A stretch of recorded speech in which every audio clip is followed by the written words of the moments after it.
बच्चों, हिंदी व्याकरण की इस कक्षा में हम पढ़ने जा रहे हैं संज्ञा। संज्ञा यानी नाउन।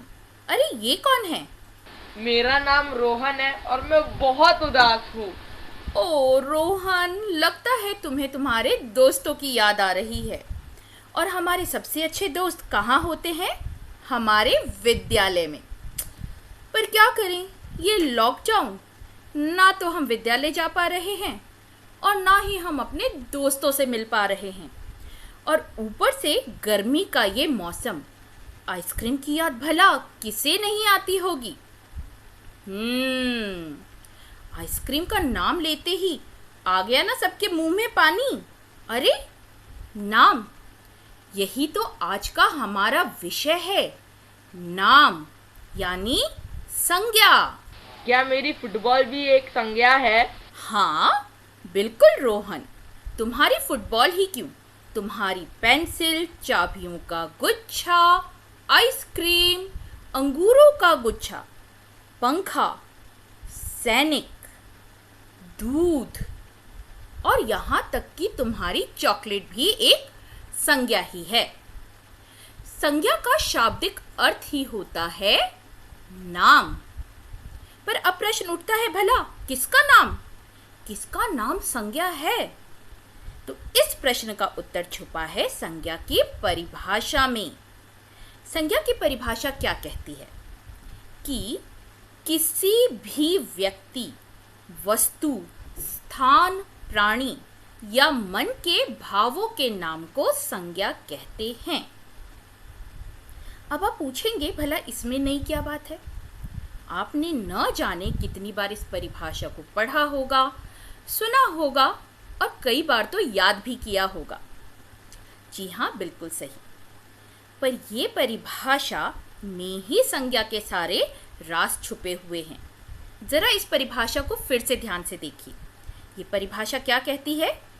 किसी भी व्यक्ति यानी इस दुनिया का हर एक व्यक्ति, हर एक वस्तु, हर एक स्थान, हर एक प्राणी यानी जीव जंतु, सभी के नाम क्या कहलाएंगे? संज्ञा। और ठीक इसी प्रकार से हमारे मन में उठने वाली हर एक भावना, भावना यानी क्या? इमोशंस, आपके हर एक इमोशंस के नाम क्या कहलाते हैं? संज्ञा। आप एक बात गौर कर रहे हैं कि व्यक्ति, वस्तु, स्थान, प्राणी, ये सभी चीजें दिखाई देती हैं यानी दृश्य हैं। आप इन्हें देख सकते हैं क्योंकि इनका एक आकार होता है, इनका एक रूप होता है। पर मन की भावनाएं जो हैं दिखाई नहीं देती, आप उन्हें देख नहीं सकते, आप केवल उन्हें महसूस कर सकते हैं। तो क्या समझ आया हमें कि हर एक दृश्य और अदृश्य चीजों के नाम क्या कहलाते हैं? संज्ञा। और इसी के आधार पर संज्ञा को कई भागों में बांटा गया है। देखते हैं वे कौन कौन से भाग हैं। संज्ञा के कई प्रकार हैं, जैसे व्यक्तिवाचक संज्ञा, जातिवाचक संज्ञा, भाववाचक संज्ञा, द्रव्यवाचक संज्ञा, समूहवाचक संज्ञा। पर अब प्रश्न उठता है कि कई पुस्तकों में तो केवल संज्ञा के 3 प्रकार ही दिए होते हैं, तो क्या वह गलत है?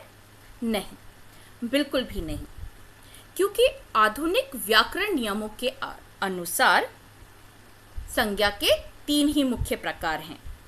पर उसे समझाने से पहले चलिए मैं आपको बताती हूँ कि द्रव्यवाचक संज्ञा आखिर क्या है। द्रव्यवाचक संज्ञा के अंतर्गत आते हैं सभी पदार्थ। पदार्थ अर्थात सभी प्रकार की खाने पीने की वस्तुएं, सोना, चांदी, लोहा, ये सभी चीजें किसके अंतर्गत आती हैं? आपके द्रव्यवाचक संज्ञा के अंतर्गत। ऐसी हर एक चीज, हर एक वस्तु जिसे नापा जा सकता हो, जिसे तौला जा सकता हो, वे किसके अंतर्गत रखा जाता है? द्रव्यवाचक संज्ञा के अंतर्गत। और समूहवाचक संज्ञा के अंतर्गत आते हैं सभी समुदायों के नाम, सभी दलों, संगठनों के नाम। किसके अंतर्गत रखे जाते हैं? समूहवाचक संज्ञा के अंतर्गत और द्रव्यवाचक और समूहवाचक संज्ञा को रखा गया है आधुनिक व्याकरण नियमों के अनुसार जातिवाचक संज्ञा के अंतर्गत। यही कारण है कि कई जगह कई पुस्तकों में आप संज्ञा के कितने प्रकार पढ़ते हैं? 5, और कहीं जगह मात्र 3 प्रकारों का वर्णन किया हुआ होता है। आशा है कि आपकी इस समस्या का समाधान हो गया होगा। तो क्या सीखा हमने कि मुख्य रूप से संज्ञा के कितने प्रकार हो सकते हैं? 3। कौन कौन से?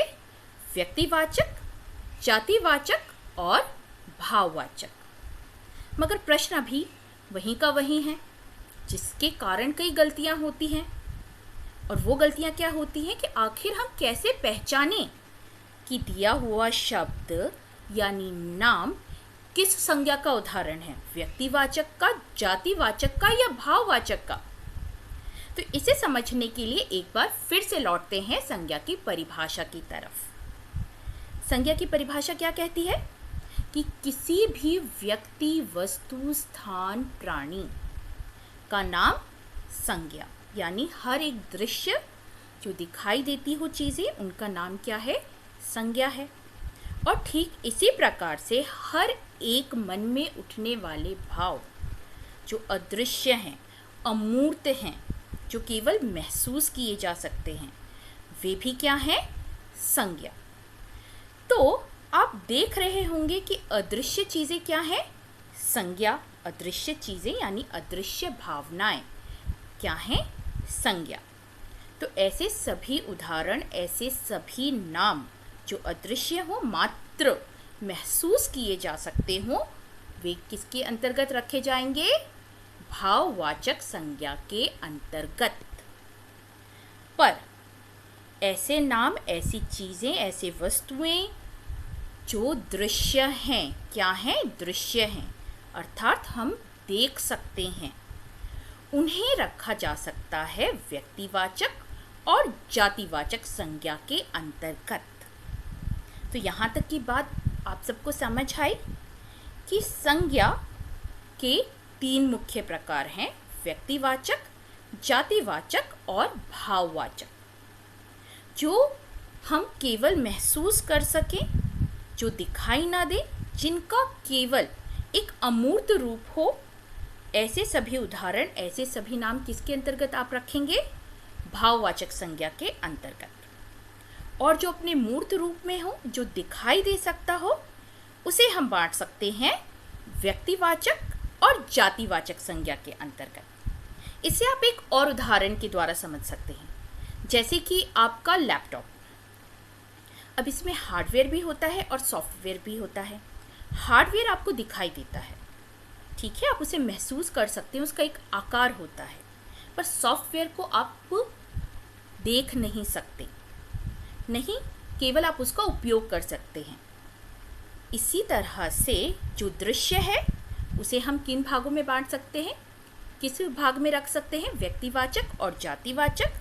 और जो अदृश्य है, जो हमें दिखाई ना दे, ऐसे नाम किसके अंतर्गत रख सकते हैं? जी हाँ, भाववाचक संज्ञा के अंतर्गत आप उसे रख सकते हैं। आगे आने वाली कक्षाओं में हम पढ़ेंगे कि कैसे दृश्य चीज़ों को हम जातिवाचक और व्यक्तिवाचक में बांट सकते हैं और कौन कौन से उदाहरण हमारे भाववाचक संज्ञा के उदाहरण हैं। तो थैंक यू very much.